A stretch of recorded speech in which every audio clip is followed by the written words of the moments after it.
welcome to the MessianTics podcast, a podcast about all things Messianic Judaism. Each episode, we will be sharing our opinions as we tackle some of the biggest issues in Messianic Judaism. Now here's your hosts, Rabbis Eric, David, Jonathan, and Toby. Good morning, everyone. Glad you're able to join us today. Today, we're going to begin our conversation by talking about something that is definitely an antics thing for us, but not only for MessianTics and for Messianics, but for the greater body of Judaism as a whole, dealing with security and safety for our synagogues and for people meeting together for worship, and even just for fun days. Like we have, for example, Sukkot's coming up. We're going to be having picnics and camping and partying and just celebrating the high holy days, and how to handle security and safety around a time where antisemitism is still prevalent and growing, particularly in North America, but really all over the world, and maybe some of the causes of that, and just how we implement those things ourselves, and how what some examples we can look to of what to do, what not to do, sort of thing. Messianic Judaism by nature is misunderstood by many. Those within normative Judaism or non-Messianic in belief in Yeshua Judaism don't always understand who we are, and in some cases there's a violent reaction to us, and even in Israel you see there have been bombings and attacks and burnings of Messianic synagogues and things that happen. We also are misunderstood by the greater body of Messiah because they don't always understand why we would not just become Christians and live our life in that way. So we deal with those two sides on a faith-based thing, but because we are synagogues, we also deal with the normative antisemitism that comes along with that. So we have to be conscious of safety for our people. Where it may not be as big a deal to some for a Messianic synagogue being aware, situational awareness, having people in place to watch what's going on, seeing those things, we actually pay for law enforcement people to be at our facility. We have other safety devices in place and different things to be secure. And one of the reasons we're talking about this at this time is because in Pensacola recently we had some anti-Semitic attacks. We had some bricks thrown through some synagogue buildings, as well as anti-Semitic graffiti drawn and different things. So that kind of heightened the awareness. But also around the United States right now, there have been a rash of what's known as swatting, which is where somebody will call in that there's a active shooter or a bomb threat or something, and then they will, especially to congregations that have live streaming, which is pretty much what's been happening with this group. So imagine that you're live streaming your service, and all of a sudden the police come running in your doors with their weapons out, with dogs, with whatever, searching for and letting you know there's a bomb threat. So your people run out of the building and all that, and all of it is being displayed on live stream. Mm-hmm. And the people who are watching this live stream are recording your response to this swatting, and then they're putting that on their social media to share how they, in my day as a kid, we used to call and deliver pizza to people's houses to be a practical joke, or to make phone call practical jokes. These people consider this a practical joke, right, that they're doing, and I have several Messianic rabbi friends whose congregations have recently experienced this, where somebody texts the police department and said there's a bomb in this synagogue, and the police arrived. They rushed the people out of the service. They took time to search the building and make sure there weren't any bombs and all that, and it disrupted the service and all that. But all this, people are doing this so that they can watch the reaction of the congregation on the live stream, so that they can then post that as one of these internet, to try to get viral things to try to get hits and stuff on their account. So while those things are done as a prank or whatever, it is dangerous, because if somebody comes in and tells you that there's a bomb in your building, you're running out of the building, someone can get hurt by that. It's also crying wolf, because eventually if you call the cops and say there's a bomb here, there's a bomb there, there's a bomb there, when there is a real bomb at some point, the cops may think, oh, this is another one of those pranks, and the response time wouldn't be as significant. Or it takes someone off of what could be an actual real task, and gets them over to something that's not real. I mean, it's a form of terrorism. Realistically, it's something that I don't know if it's a jailable offense, but it should be. Technically, a swatting event very much is it's a felony event, because I wasn't sure. If you call 911 or whoever and make a report and cause first responders to have to go knowing it's a false report, that is a felony. I forget what they call it. What's the term for it? Do you remember? False report. Is that what they call it? Okay. Yeah. But the problem is, in these two cases that I'm talking about that I know of personally, the people used one of those VPN things that bounces it all over, so they can't trace where it came from. If they could actually find the person. Right. But this is something that's being predominantly done in synagogues, both Messianic and non-Messianic. But it makes us aware of these things.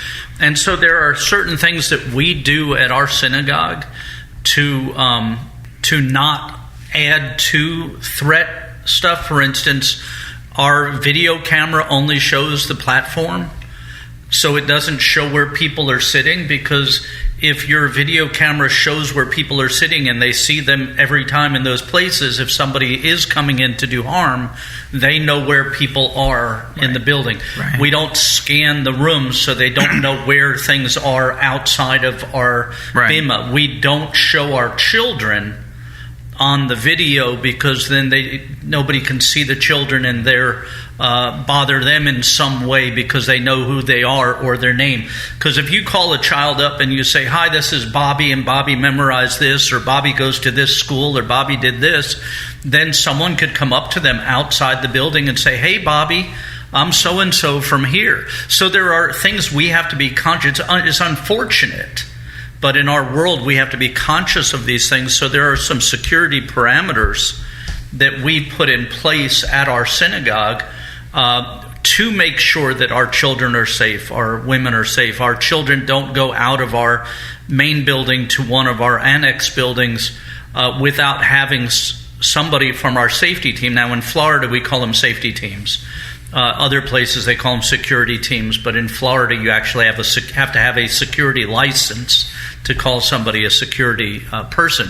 So it's but they watch the kids going. We watch our kids if they're going to the restroom, so we make sure, because you don't always know who visitors are, or for that matter, who regulars are. Beyond, we don't know the minds of everybody that comes to our synagogue. Right. Our nursery is in an area that's locked, so that people can't just enter into the nursery. Now, the nursery door is not locked, but the entrance area by the nursery is kept locked with somebody there so that people can't come in. And again, it's a shame that we have to do these things. But as practitioners or followers of Messianic Judaism, we not only have to deal with things because we're believers and we're Bible believers, which is often attacked by people in society today, but also because we follow Judaism, which adds another level to that in the possible attacks or anger against us just because of our faith. Right. And the reality is that far too many people have the mindset that it could never happen to us.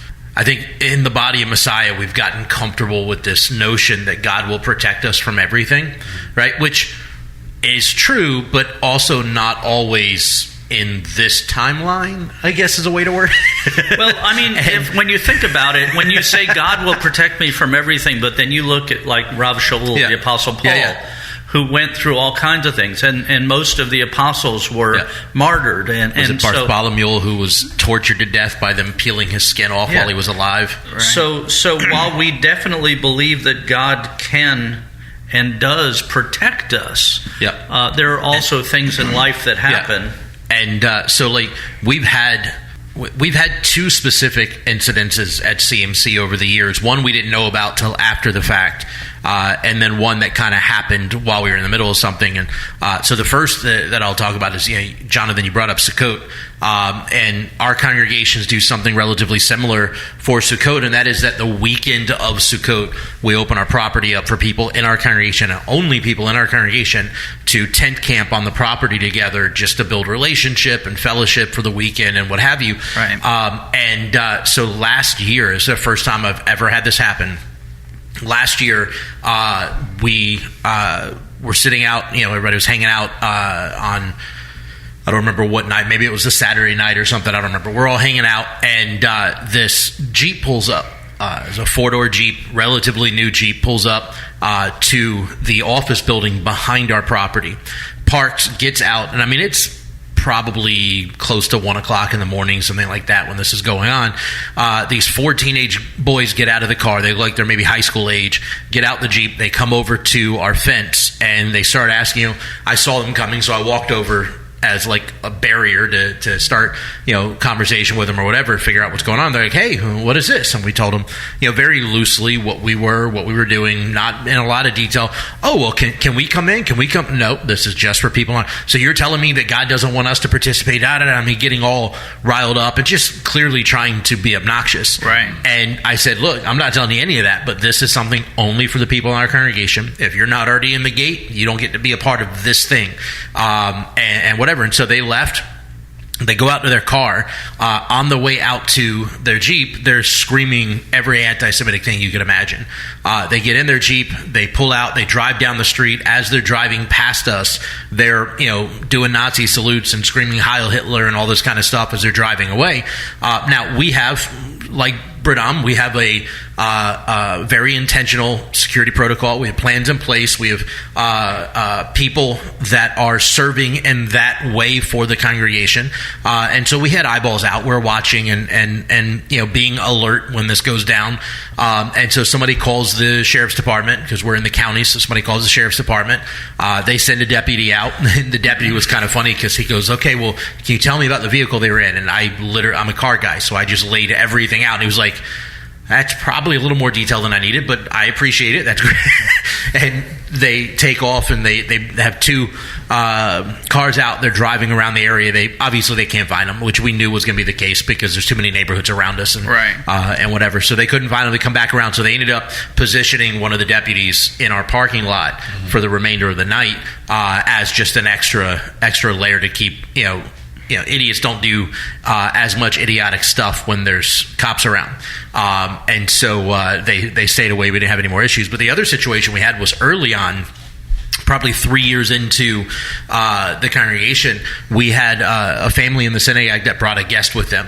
That they were, had struck up a relationship with in their community. They become, they thought they'd become pretty good friends, whatever. The guy said he was interested in Messianic Judaism, so they brought him to the service, and he comes in carrying a video camera, and he goes, hey, you're the rabbi? I said, yeah. He goes, would you mind if after the service, like, I don't want to video the service or anything, but would you mind after the service? I just have some questions, and I have some friends that have some questions. Would you mind if I did an interview with you and I recorded it so that, and whatever? I was like, okay, well, what kind of questions? He kind of laid out a few of them. I was like, all right, that should be okay. I'm comfortable with that. It's not like, it wasn't anything weird. It was like, what's the point to this? What's Messianic Judaism? What's, very basic kind of stuff. Right. So he videos, and then later the next week, I get a call from the guy that brought him. And he's like, hey, so I need to make you aware of something. I was like, okay, what's that? He said, the guy that came on Saturday, I didn't know this when I brought him, but I found out after the fact, is a legitimate neo-Nazi. And that video that he made, he specifically did to post on these neo-Nazi websites. Mm-hmm. And so this is out there now. We need to be alert, be aware of what's going on. Now, we've never had any more issues. Never did this guy come back. Nobody else has come. But we like to think, that could never happen to us. Mm-hmm. But the reality is it always could. Like in our area, it's far more likely for our congregation to get attacked than potentially any others in the area, because we're the only, not only are we the only Messianic synagogue, we're the only Jewish congregation in our county. Right. And so the reality is and we're in South Alabama, there used to be a white supremacy neo-Nazi newspaper published out of our county and all this kind of stuff. So I already know that the attitude is there, and if they're coming to look, they don't care that the sign says we're a Messianic synagogue. They don't care that we believe in Yeshua. We're a synagogue. That's all they care about. They just see the Star of David, and they're target. Exactly. And so we like to think it can never happen, but it is more of a likelihood than it is not, and we need, as congregations, to be prepared, alert, and ready. As leaders of congregations, we don't need to make excuses why we shouldn't do it. We need to have protocols. We need to have plans. If you've not had a security assessment done on your property, where your weakest points are, where your most likely threats are, where you need to have that done. You need to take that information and develop a systems. I highly recommend, and this is just my personal thing, I mean, you'll definitely want to maybe have some psyche evals and such done, but I highly recommend, if you have veterans in your congregation, have them be a part of developing your protocols and systems, because the average Joe Schmo who happens to be a concealed carry isn't situationally trained. Right. And there's some realities in this. Yep. For instance, the average police response is 10 to 20 minutes.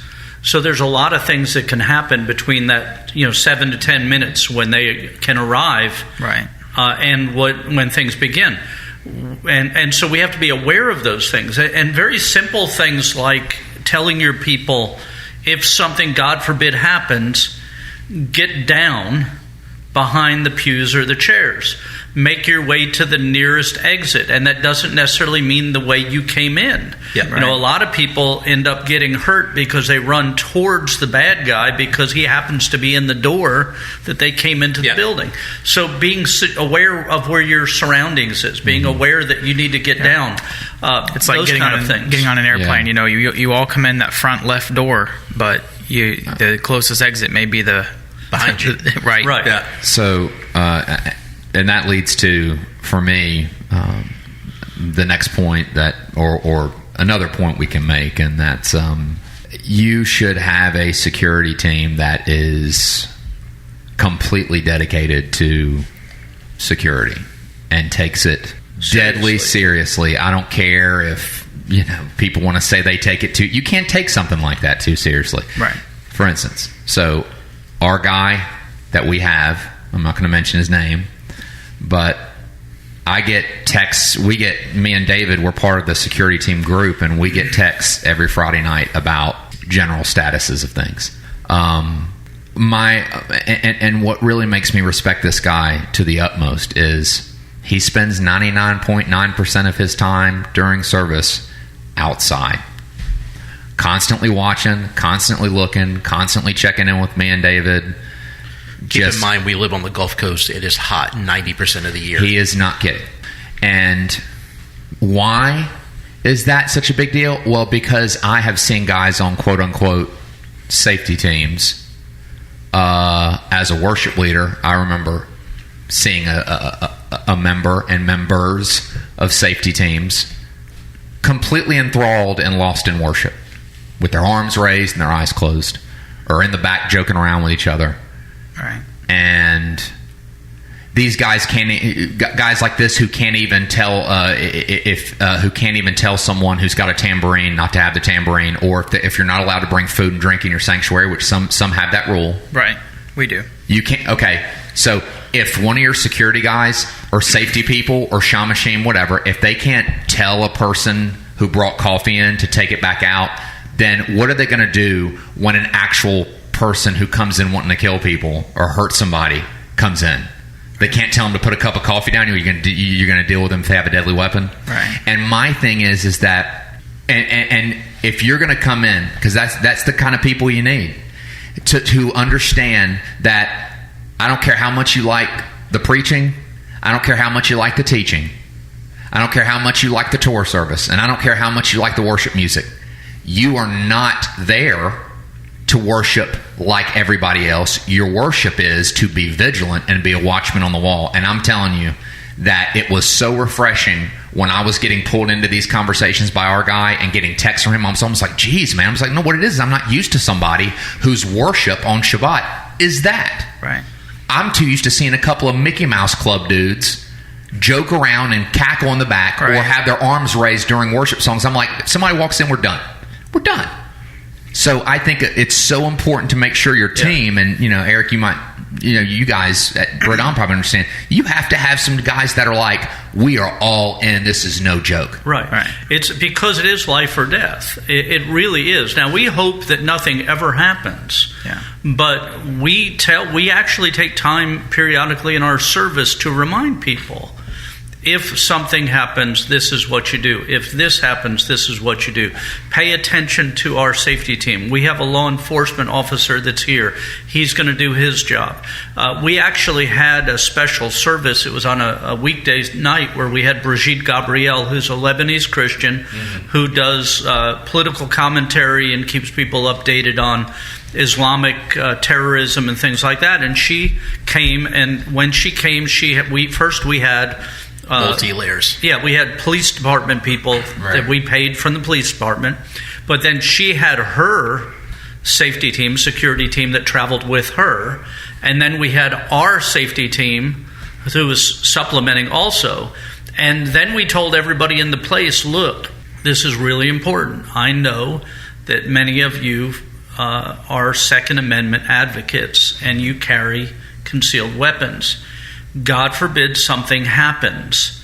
Do not pull your weapon and start using it unless all of our safety team, all of her safety team, and all of the law enforcement personnel are lying on the ground bleeding. Because you will do more damage. Because a cop coming in the room, if you have your sanctuary and somebody comes in with a weapon and the cops come in, they don't know who is the bad guy and who is the congregant who pulled his weapon, and they're just going to shoot at people with weapons drawn. Right. So there's reasons to prepare for these things, and I know this sounds like a really dark subject, but I'm telling you that the Scripture tells us we're supposed to be shepherd of our sheep, and part of a shepherd's job was to protect the sheep from the wolves, and we need to be cognizant and aware of our surroundings and have good people. No matter how large or small your congregation is, there have to be people that are looking out for your congregants. And we tell our safety team people, you're not here to watch the service. Yep. We have videotape. You can watch the service after service, watch it at home, watch it with you. You're here to watch the people and make sure that they're safe. And that's why we have them on a rotating basis, so that they don't miss every service, so that they can. But and there's training they should go through. Our safety team is prepared for not only a violent thing, but they also know how to do basic first aid and cardiac CPR and care and things like that, so that they're aware. Periodically, we have somebody who will be diabetic and will have an issue where they need to get some sugar or something to help them. And that's part of this team's responsibility, is for the safety and well-being of our community. And that's not always against external dangers. Sometimes it's a physical thing. Sometimes, somebody has somebody gets cut because they tripped or they did something, or they choke on the breath mint. Or my wife was eating a piece of chicken not long ago and was choking, and I did the Heimlich and was able to help her. But those kind of things, it is important, because we are to care for our people, our family, our community, our mishpocha. And that includes all of the scope of these things. And as people divide more in light and darkness, in righteousness and unrighteousness, as we see more uprisings and protests and all against people of faith, it's going to be even more important that we have these things in place. And I just want to say, to Rabbi Eric's point, because you said the whole scope of these things, and I don't want to detract from, and again, I know it is kind of a dark and intense subject, I'm not trying to be a downer, but what I'm saying is I understand absolutely, as Rabbi David told his stories, and that was before I was at last year's when that happened, but the first one was before my time, but there definitely needs to be, of course, you have to look at the worst case scenario, but the whole scope also goes into what's the most what's more commonly going to happen. I mean, heaven forbid, the worst case scenario can happen, and we see that it happens across the country with people coming in, mass shootings and things like that.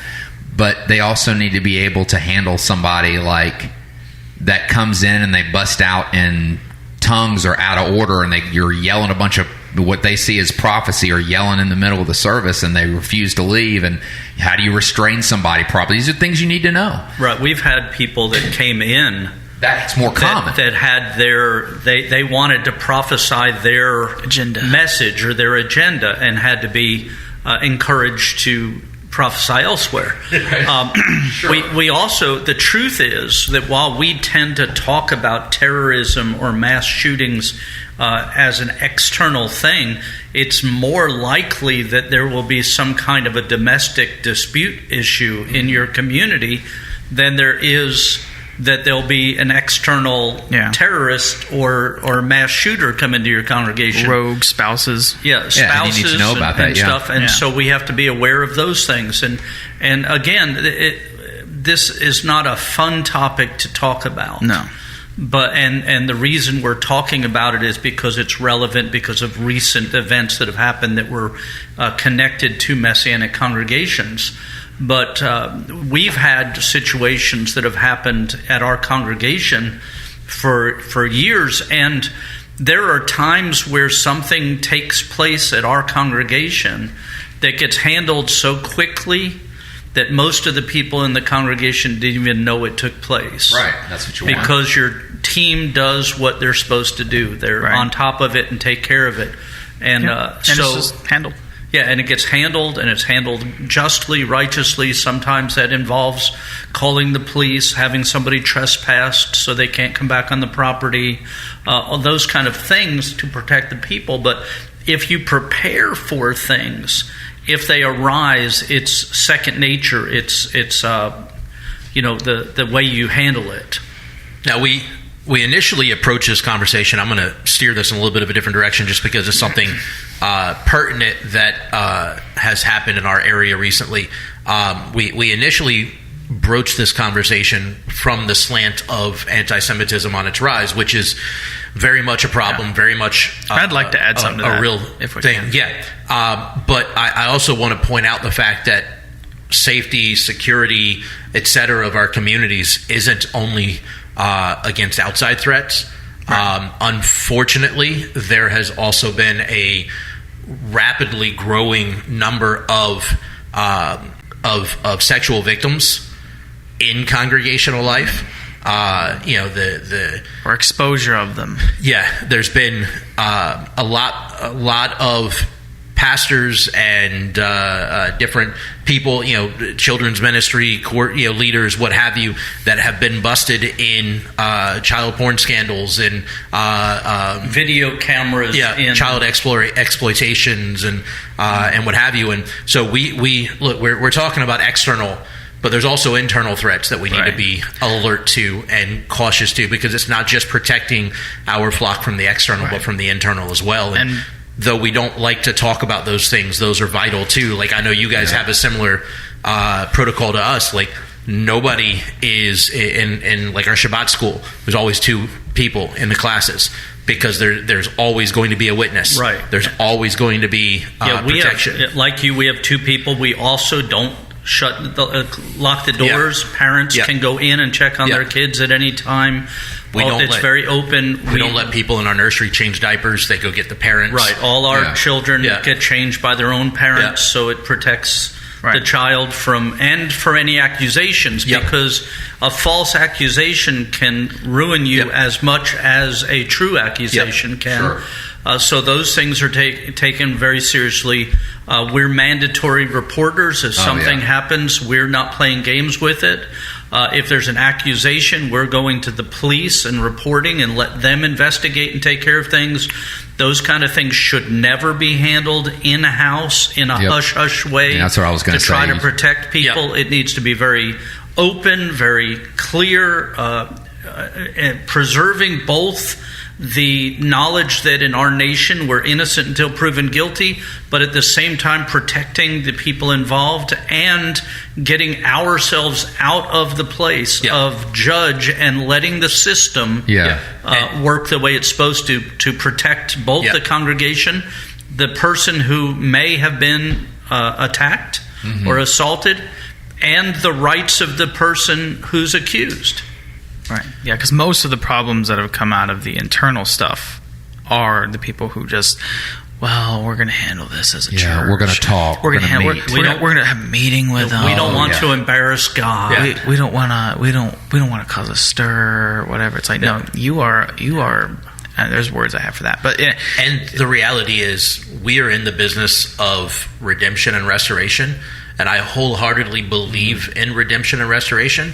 But even though we are saved from our past sins, even though our sins are washed clean, even though in redemption God opens up the list of charges and it's blank, there are still consequences to our earthly decisions here and now. And if you find yourself on certain lists, you don't get to be in a place where there are children anymore. Right. All of our children's workers get background checked.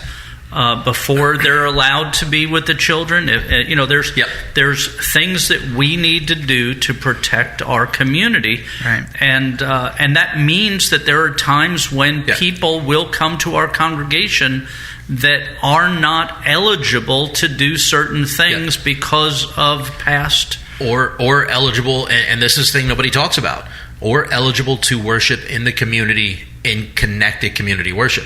Like a rabbi friend of mine, Messianic rabbi friend of mine, or of ours rather, I was talking with him recently, and he was saying they have somebody who's part of their congregation who had gotten caught with some pictures and such that he shouldn't have and what have you, and ended up doing time for it and came out and appears to be, by all intents and purposes, a legitimately changed individual.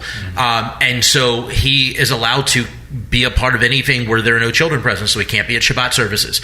He can't be at holidays. He can't be at any, but he can come to like Bible studies where there are no children there. He can be a part of small groups where it's only adults. Absolutely.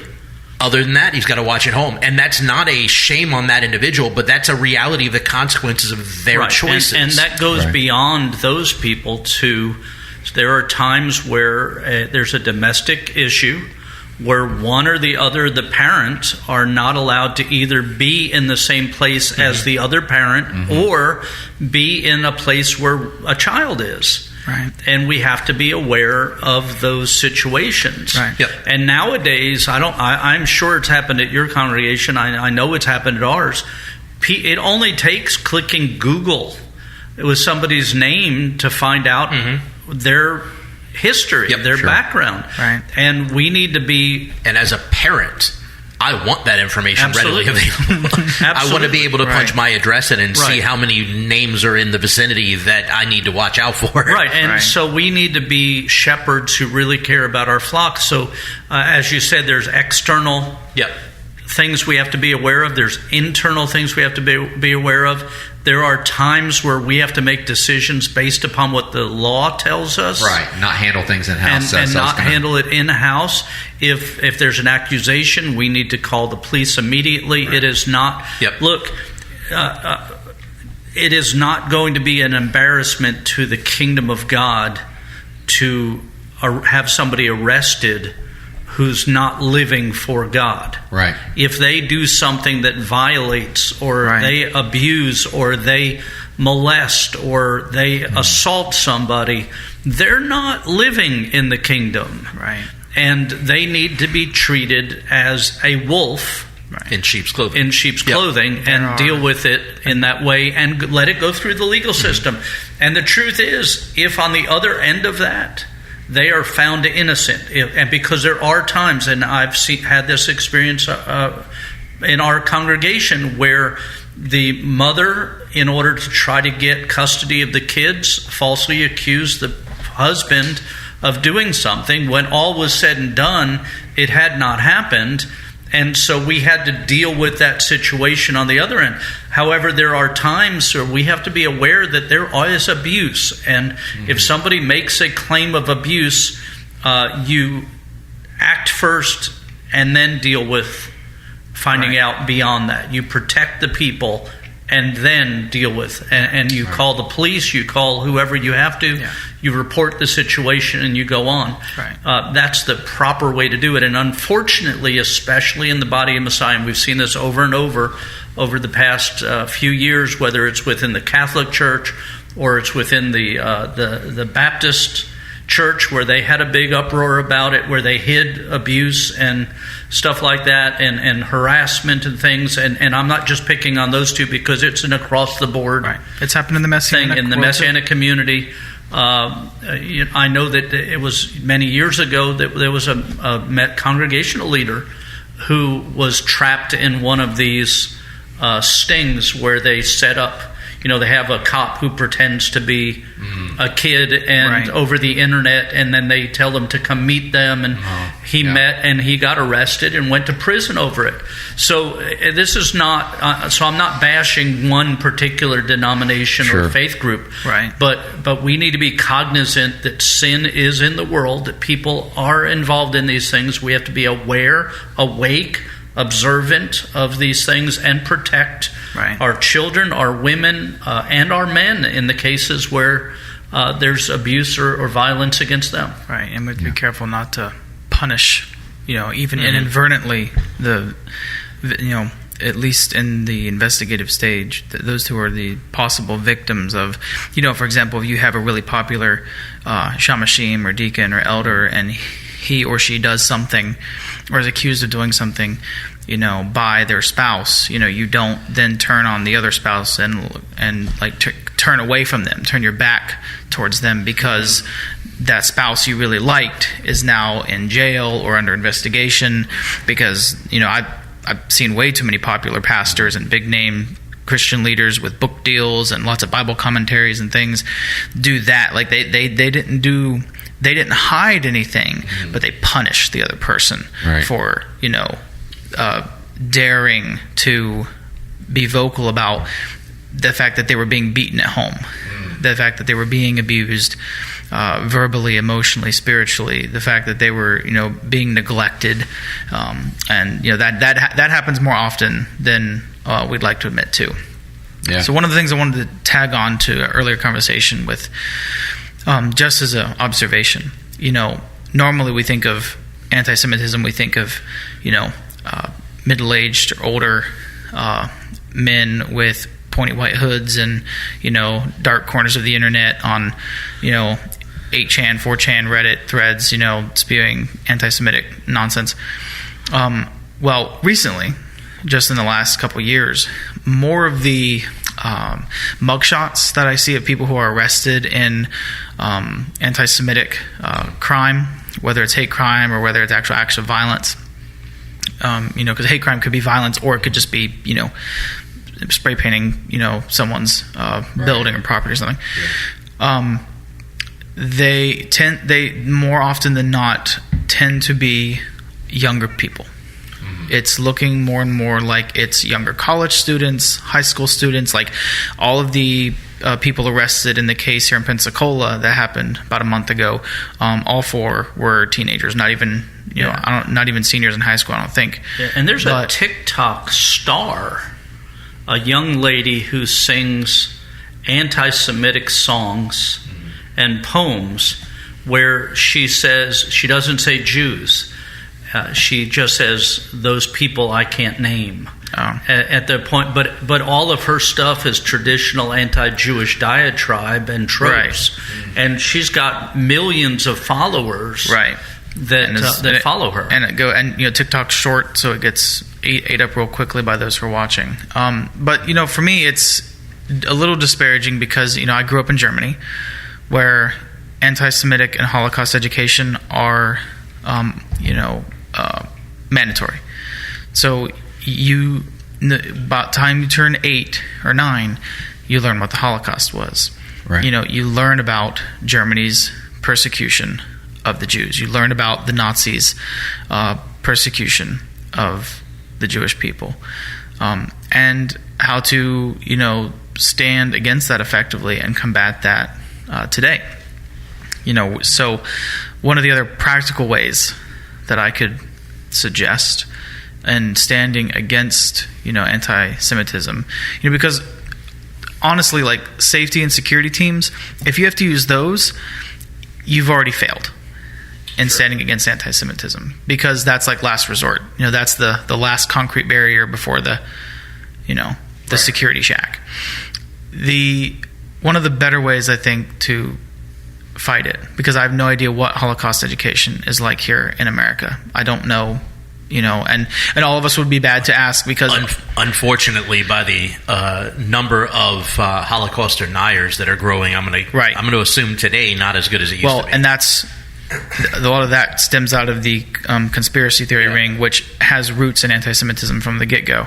But the biggest thing would be to when we come around to January, Holocaust Memorial Month, put something on. Have a night or two that you can dedicate to teaching about the Holocaust and anti-Semitism. That's open to the public. It's not just for your congregation. I mean, you should teach and talk to your congregation, your young people, but there should be no excuse for why young people, young and old, don't have the opportunity to learn about and understand the horrific, awful, evil things that took place during the Holocaust against Jewish people simply because they were Jewish. And to the extent that was carried out with the pristine, refined intentionality that was carried out with. And it really is a horrific thing to do. So I would suggest this coming January, have something committed to showing people what all that is about. Particularly the Holocaust, but anti-Semitism in general. Be careful of the websites you visit. Be careful of the social media posts you share. I'll hear people talk about, in the last 5-6 years, we've seen a pretty drastic spike in white supremacist, anti-Semitic rhetoric. And activity taking place a lot online, particularly in social media circles, but absolutely in real life as well. I mean, we're a perfect example. Pensacola, these young teens got arrested for throwing bricks with anti-Semitic messages, written on them through the windows of a couple synagogues downtown and a couple other Jewish properties. So, we can combat that. But you all, to tell people, like, when you hear things, like I'll hear things all the time, like the word. I hate when people talk about, the word cabal. They'll talk about like the cabal that's running all the evil things happening in the world. That stems out of an anti-Semitic lie that's been proven time and time again to be a lie throughout history.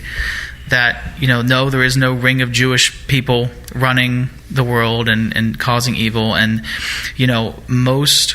it's why most people are like, oh, Jonathan's anti-conspiracy theory. It's like, no, I'm anti-Semitism, and most conspiracy theories share roots in some form of anti-Semitic, anti-Jewish trope, and I have zero care for that or the people who share that.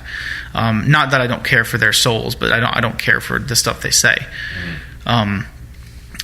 So teach on that stuff. When you hear someone says something, whether it's a saying that's popular in anti-Semitic circles, and there are things like people don't realize there are things you can say, slang phrases, that are anti-Semitic, and so gather lists of those things, teach on those things, so people are aware, because a lot of times people just aren't aware, and I think that's been made abundantly clear in recent years with the rise of anti-Semitism among young people. And if you hear somebody say an anti-Semitic statement, an anti-Semitic joke, or share something on social media or whatever, say something. Let them know that you don't appreciate that you're against anti-Semitism and those things. Right. So it's just important for us to be aware of these things. So that's going to be it for today. Kind of a long and heavy topic, but it's a topic that needs to be covered.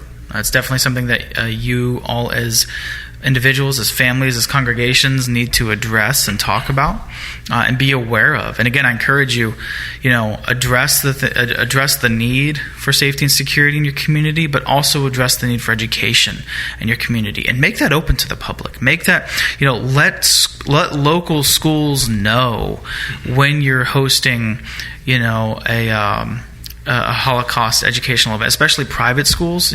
Private Christian schools, more often than not, I've seen them they don't even have to go to the synagogue. They'll actually invite the speaker to come to the school to teach on the Holocaust, so that way their students and their parents of the students can have an opportunity to learn as well. So I encourage you, have a plan, pray that you never need to use the plan, and have education that will hopefully lead people to not be anti-Semitic and won't be badly behaved young people. So anyway, we will see y'all again next week. Thank you for listening to the MessianTics podcast. Make sure to subscribe so you can be notified every time we drop a new episode. And be sure to follow and interact with us on social media at MessianTics Podcast.